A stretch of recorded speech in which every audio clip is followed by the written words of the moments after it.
भारत आज एक ऐसी ऊर्जा संकट का सामना कर रहा है जो धीरे धीरे हर घर तक पहुंच चुका है।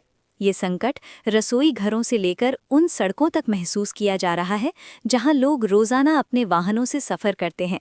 ये कोई साधारण कमी नहीं है, बल्कि हजारों मील दूर भड़कते भू राजनीतिक तनावों से उत्पन्न एक गंभीर स्थिति है, जिसका असर अब हमारे देश के हर कोने में महसूस किया जा रहा है।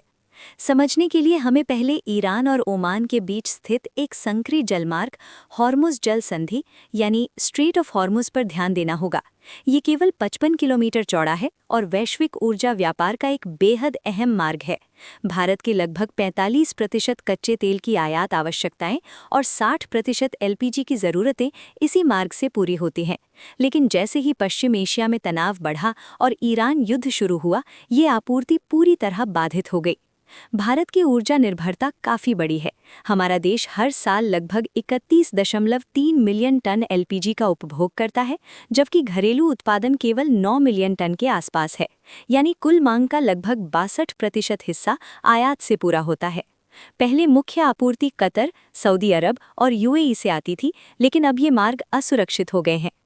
एलपीजी यानी लिक्विफाइड पेट्रोलियम गैस, जो लाल सिलेंडरों में मिलती है, 87% घरों में खाना बनाने के लिए उपयोग होती है, जबकि बाकी हिस्सा होटलों और व्यावसायिक संस्थानों को जाता है। जब आपूर्ति बाधित हुई तो इसका असर तुरंत दिखने लगा।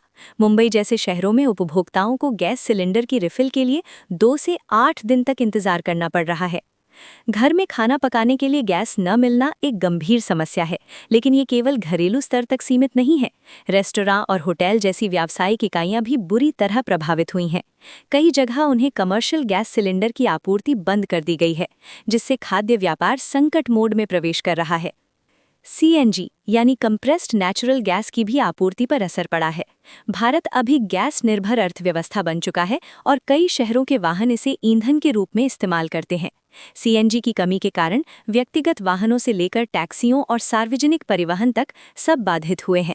ये संकट केवल रसोई घरों और सड़कों तक सीमित नहीं है, उद्योगों पर भी इसका गहरा प्रभाव पड़ा है। ऑटोमोटिव कंपोनेंट क्षेत्र ने सरकार को पत्र लिखकर स्थिति की गंभीरता बताई है। छोटे और मध्यम विनिर्माण इकाइयां, जो एलपीजी और प्राकृतिक गैस पर निर्भर हैं, बंदी के कगार पर हैं। छत्रपति संभाजी नगर में लगभग 10 इकाइयों ने पहले ही उत्पादन बंद कर दिया है। 9 मार्च 2026 को सरकार ने एक बड़ा कदम उठाया और एसेंशियल कमोडिटीज एक्ट के तहत नेचुरल गैस कंट्रोल ऑर्डर जारी किया। इसके तहत प्राथमिकता प्रणाली लागू की गई, जिसमें घरेलू एलपीजी, सीएनजी और पाइप गैस को सर्वोच्च प्राथमिकता दी गई। यानी पहले घरेलू उपभोक्ताओं को गैस दी जाएगी, फिर व्यावसायिक और औद्योगिक इकाइयों को। रिफाइनरियों को आदेश दिया गया कि वो एलपीजी उत्पादन में 28% की वृद्धि करें, और केवल 5 दिनों में ये लक्ष्य प्राप्त भी कर लिया गया। साथ ही सरकार ने सभी C3 और C4 हाइड्रोकार्बन धाराओं को सीधे ऑयल मार्केटिंग कंपनियों को सौंप दिया, ताकि घरेलू मांग के लिए अधिक एलपीजी उपलब्ध हो सके। फिर भी घरेलू उत्पादन से ये संकट पूरी तरह समाप्त नहीं होगा, इसलिए सरकार ने नए आपूर्तिकर्ताओं की तलाश शुरू की। अमेरिका, नॉर्वे, कनाडा, अल्जीरिया और रूस से नए एलपीजी कार्गो सुनिश्चित किए गए हैं। 2026 की शुरुआत में अमेरिका के साथ एक समझौता हुआ है, जिसके तहत प्रतिवर्ष 2.2 मिलियन टन एलपीजी की आपूर्ति होगी, जो भारत की कुल वार्षिक जरूरत का लगभग 10% है। इससे भारत की खाड़ी देशों पर निर्भरता 99% से घटकर लगभग 70% पर आ गई है। ये बदलाव महत्वपूर्ण है, लेकिन अभी पूर्ण समाधान नहीं है।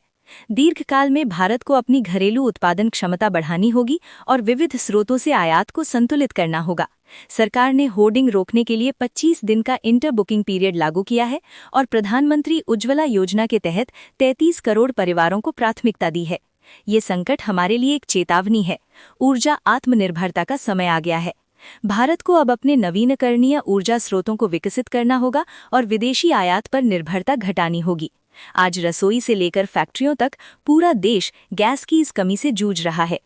वर्तमान में हालात धीरे धीरे स्थिर हो रहे हैं। घरेलू एलपीजी उत्पादन हाल के हफ्तों में 40% तक बढ़ गया है। सार्वजनिक क्षेत्र की तेल कंपनियां अब रोजाना पूर्व युद्ध स्तर के सिलेंडर वितरित कर रही हैं। 18 मार्च को ही लगभग 55 लाख सिलेंडर वितरित किए गए, जो बुकिंग के लगभग बराबर है। इससे स्पष्ट है कि आपूर्ति और मांग के बीच संतुलन लौट रहा है। भले ही एलपीजी संकट गहराया था, लेकिन सीएनजी और पीएनजी की आपूर्ति पूरी तरह सामान्य है। सरकार का दीर्घकालीन लक्ष्य है कि लोग खाना पकाने और वाहन उपयोग के लिए एलपीजी से धीरे धीरे पीएनजी या सीएनजी की ओर स्थानांतरित हों, ताकि भारत की आर्थिक प्रणाली अधिक टिकाऊ और लचीली बन सके। अगर आपको ये वीडियो पसंद आया हो तो like, thumbs up, follow, subscribe करना न भूलें और नीचे कमेंट करके अपनी राय जरूर बताइए। मुझे आपके विचार जानना अच्छा लगेगा।